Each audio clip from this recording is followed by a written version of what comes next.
Halo Mas Bro, selamat datang kembali di channel Rustanto Auto Info. Di video kali ini saya akan memberikan tips cara merawat aki basah supaya umurnya maksimal atau awet seperti itu Mas Bro ya. Tapi sebelum kita mulai ada satu hal yang ingin saya sampaikan, bahwasanya umur aki di setiap mobil beda merek itu bisa berbeda Mas Bro. Itu karena kondisi mobilnya itu sendiri. Terutama masalah panas ya, karena beda mobil itu kondisi panas atau aliran udara atau sirkulasi udara di dalam ruang mesin itu bisa berbeda-beda. Itu yang mempengaruhi rata-rata umur aki berbeda merek itu bisa berbeda Mas Bro. Itu bisa kita tidak hiraukan ya, kita bisa fokus ke hal-hal yang bisa kita kendalikan. Terus hal yang kedua yaitu masalah kualitas atau cacat produksi.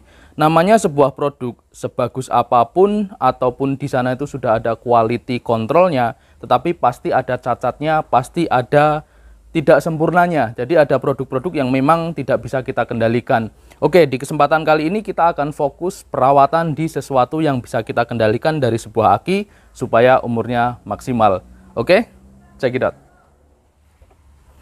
Oke, namanya aki basah Mas Bro ya. Itu hal pertama yang harus kita jaga adalah level cairan aki. Ini paling penting karena kalau ketika kita sekali saja telat menambahkan air aki selama masa pakainya, itu umurnya akan jauh berkurang Mas Bro. Jadi hal pertama perawatan aki basah yang harus kawan-kawan perhatikan dan selalu kontrol adalah level air aki. Itu usahakan selalu di garis upper sama lower Mas Bro ya. Atau kalau saya sih sebenarnya jangan sampai menyentuh garis lower. Jadi usahakan dia itu setengah upper lower sampai garis upper. Nah itu cara mengontrolnya seperti itu, harus kawan-kawan secara periodik periksa ya. Memang kadang-kadang susah ya, aki-aki tipe tertentu seperti ini nih kan casingnya warnanya putih gitu kan. Kalau kita mau ngontrol level air aki itu agak susah kecuali pakai senter. Nah saya ada cara yang sangat mudah, yaitu dengan cara membuka tutupnya sini Mas Bro. Nah setiap aki basah merek apapun itu di dalamnya sana kalau kita lihat itu ada sebuah seperti selongsong yang dia itu agak menjorok ke dalam. Nah selongsong itu sebenarnya adalah ukuran dari level air aki Mas Bro. Artinya ketika air aki itu menyentuh ujung selongsong, dia tuh di garis upper level. Jadi kawan-kawan selalu kontrol air akinya tuh supaya kalau bisa sih selalu menyentuh ujung selongsong itu. Terus yang kedua terkait dengan air aki, usahakan ketika kawan-kawan ngontrol melakukan penambahan air aki semuanya rata Mas Bro. Jangan sampai ada yang tinggi, ada yang rendah.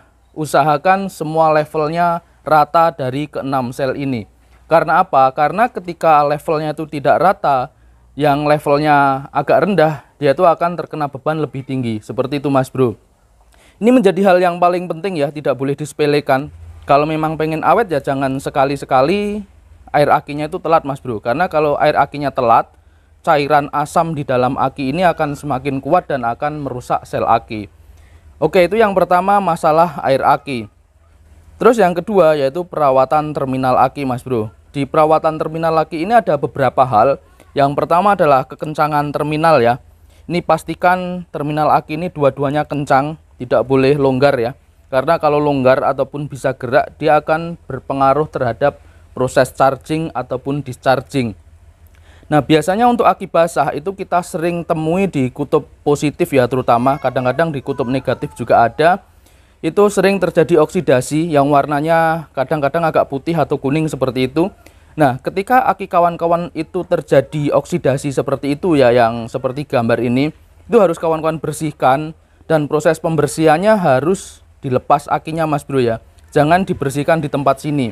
Biasanya pembersihannya itu menggunakan air panas. Tetapi kalau kawan-kawan siram di sini, itu akan berpotensi oksidasinya itu menyebar dan akan mengenai komponen-komponen yang ada di bawah aki.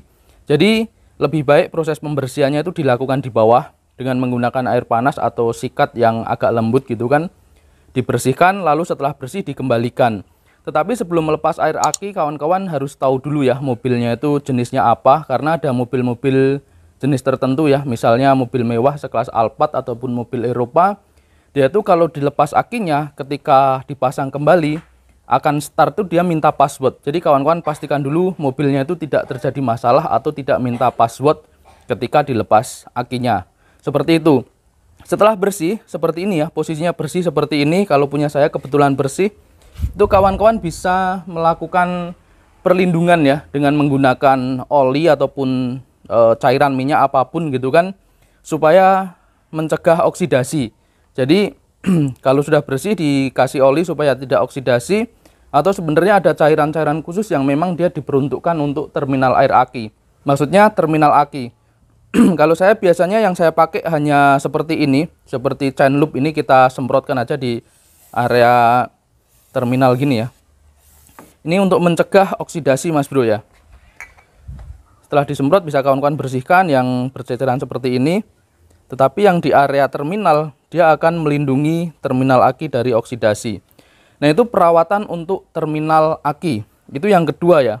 Terus yang ketiga, kawan-kawan perhatikan bracket mounting aki Mas Bro ya.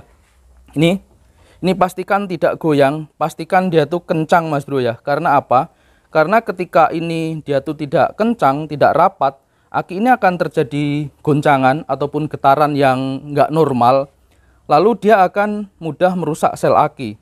Karena sel aki itu kan dia terbuat dari timbal ya, terus tipis, dia tuh rapuh. Jadi kalau terjadi goncangan yang abnormal, dia akan mudah rusak. Bahkan ada beberapa orang yang ngelapisin bracket aki ini dengan karet ban dalam ya. Itu tujuannya untuk meredam getaran. Tapi kalau buat saya, pastikan bracketnya ini dia kencang sempurna Mas Bro. Jadi terikat sempurna seperti itu. Itu yang ketiga.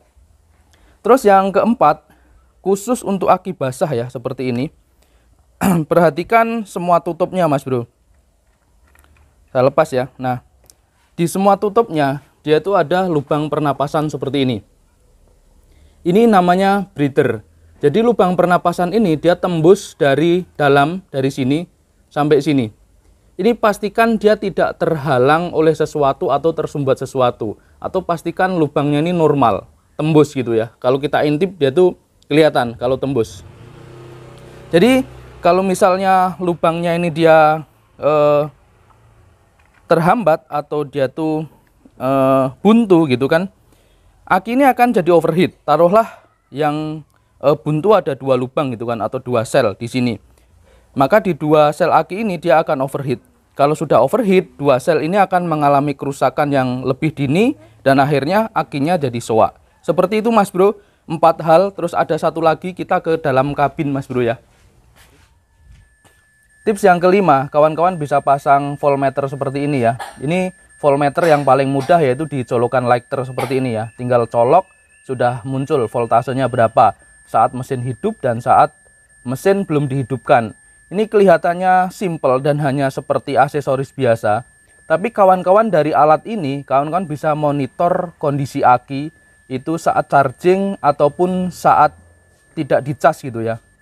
Intinya kawan-kawan bisa memonitor ketika alternator itu bermasalah. Misalnya dia overcharge. Sebelum aki itu menjadi rusak, kawan-kawan bisa segera memperbaikinya. Karena salah satu penyebab kerusakan aki yaitu karena alternator overcharge. Overcharge itu adalah alternator itu menyuplai arus dan menyuplai tegangan listrik itu tidak sesuai dengan yang diharapkan atau tidak sesuai dengan spesifikasi. Nah, sebelum akinya rusak, karena harga aki juga tidak murah Mas Bro, itu bisa langsung diperbaiki alternatornya sebelum merusak aki. Itu 5 tips dari saya di kesempatan sore ini Mas Bro dalam merawat aki basah. Semoga videonya bermanfaat. Apabila bermanfaat jangan lupa like dan subscribe. Terima kasih.